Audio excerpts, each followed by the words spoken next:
एक नदी के किनारे एक पेड़ था। उस पेड़ पर एक कौवा रहता था। वह कौवा बहुत घमंडी था।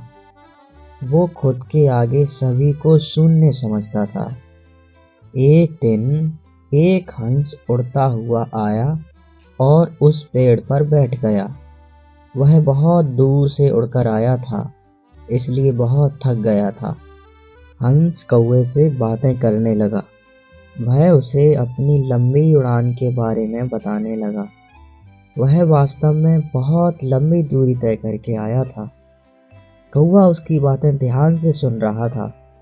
कुछ समय बाद कौवा हंस से बोला, भाई तुम कौन से देश से आए हो? भाई मैं तशक से आया हूँ।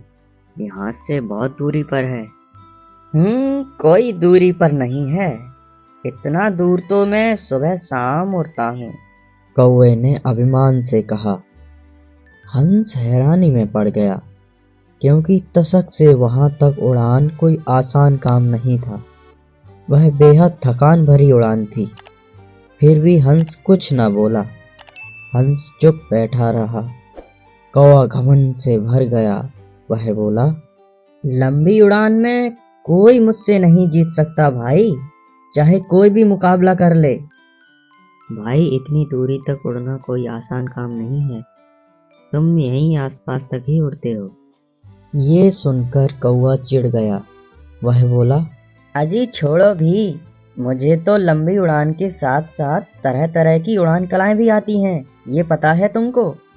अरे डरते क्यों हो, जरा हो जाए मुकाबला। यह सुनकर हंस कौवे से मुकाबला करने को तैयार हो गया।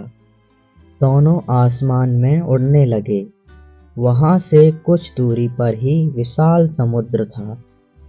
कौवे ने कुछ कलाबाजियां दिखाईं, लेकिन हंस चुपचाप शांति से उड़ता रहा। कौवा बहुत जल्दी थक गया। उसने देखा चारों ओर पानी ही पानी है, कहीं कोई पेड़ या जमीन नहीं थी। उसकी उड़ान बहुत ही धीमी हो गई। वह बेहद थक चुका था। थका हुआ कौवा पानी में गिरने लगा। उसे अपनी मौत नजर आने लगी। हारे हुए कौवे ने हंस से मदद मांगी। हंस दयालु था। उसने कौवे को अपनी पीठ पर बिठा लिया और उसे किनारे ले आया। अब कौवे को अपनी गलती का एहसास हुआ। उसने हंस से क्षमा मांगी और कहा कि वह भविष्य में कभी अभिमान नहीं करेगा।